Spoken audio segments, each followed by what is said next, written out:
To all of you reading this, thank you for giving me your time, your attention, and your empathy. What you're about to read is a story of love, trust, and the quiet, almost imperceptible way betrayal can unfold. But I promise, it will grip you from the first moment. I heard the front door click shut behind her, and my stomach sank before I even had time to form words. That sound, usually comforting, usually a signal that she was home, hit me like a hammer. "Honey," I called, my voice betraying a tremor I wasn't ready to admit. Silence answered back. I found her in the kitchen, leaning against the counter in a way I didn't recognize. There was a strange light in her eyes, a spark that made me hesitate. I need some time," she said softly, almost whispering, almost too casual for what followed. "I think I should move out for a while." The words landed like ice. For a moment, I thought I misheard her. Move out? For how long? I asked, trying to mask the tremor in my voice. "I just need to see if our marriage is really what it should be," she said, looking anywhere but at me. I wanted to reach for her, to pull her close, but something inside me froze. There was an edge to her tone I couldn't place, a deliberate detachment that made my chest tighten. She left a week later, boxes stacked in neat towers by the door, her perfume still lingering like a ghost. I tried to tell myself it was normal, that couples needed space. But at night, I started noticing little things that didn't make sense. Her phone buzzing when she wasn't around, her laughter echoing in my mind from conversations I wasn't part of. I told myself it was paranoia, that I was imagining shadows where there were none. Then came the first hint. A friend, casually dropping a name I didn't recognize. "Oh, I ran into Alex the other day. You know, the guy Sarah's staying with." My stomach plummeted. Alex. A name I had never heard. I laughed it off, tried to make a joke, but my voice caught. "Alex," I repeated, trying to sound calm. My friend shrugged, oblivious. That shrug burned like salt on an open wound. Days turned into weeks. I tried to focus on work, on anything that could anchor me, but the house felt hollow. Her absence was louder than her presence ever had been. And then late one night, I found a small receipt on the kitchen counter. A dinner dated last week at a restaurant across town.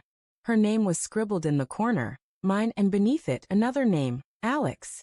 I remember sitting there for what felt like hours, staring at that scrap of paper, trying to deny what my eyes were telling me.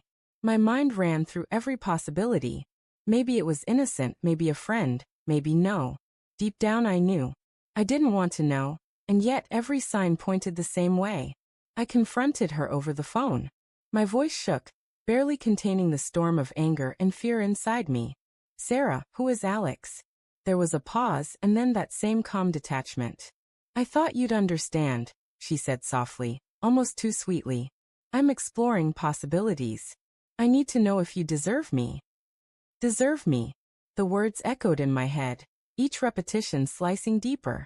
I had loved her for 12 years, trusted her completely, built a life together. And somehow, I was the one under trial. I wanted to scream, to beg, to cry. But I couldn't. I just hung up, trembling, and stared at the wall until the sun rose, each ray of light a reminder of the life we were losing. Over the next few weeks, I became a shadow of myself, observing, waiting, piecing together the fragments of a life that had shifted beneath my feet. Friends tried to offer comfort, but their words felt hollow.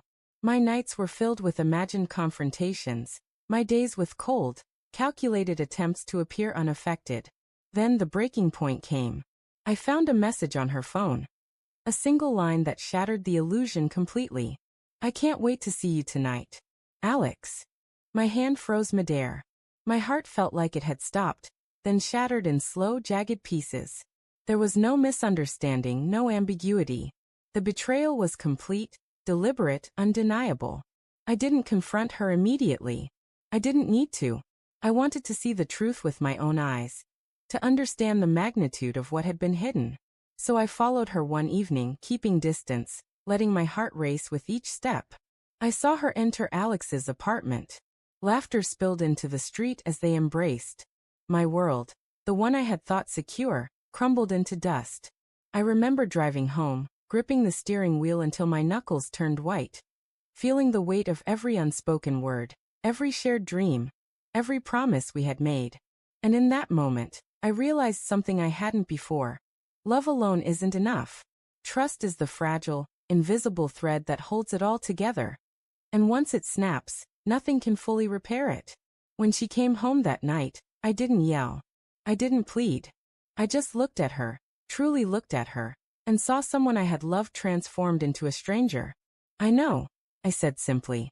And in her eyes, I saw the faintest flicker of guilt, quickly masked by defiance. "Know what?" she asked, but I didn't answer. There was nothing left to explain. No words that could stitch together the ripped fabric of our marriage. I left that night. Not in anger, not in bitterness, but in quiet resolution. I walked away, carrying the memories of what we once had, but refusing to carry the weight of betrayal any longer. In the stillness of the night, I realized that closure isn't always loud or dramatic. It's a quiet, determined choice to reclaim your life, to no longer let someone else's actions define your worth. Weeks later, I finally allowed myself to feel again. The anger, the heartbreak, the raw ache, they all surfaced, each one a painful reminder of the truth I had faced. And yet, with each passing day, I grew stronger, more certain that love, respect, and honesty are the pillars upon which any life should be built. I could never go back, but I could move forward, wiser, scarred, but unbroken. And maybe, just maybe, that is the lesson I needed. That when someone betrays you, it's not the end of your story. It's the beginning of a chapter where you finally become your own hero.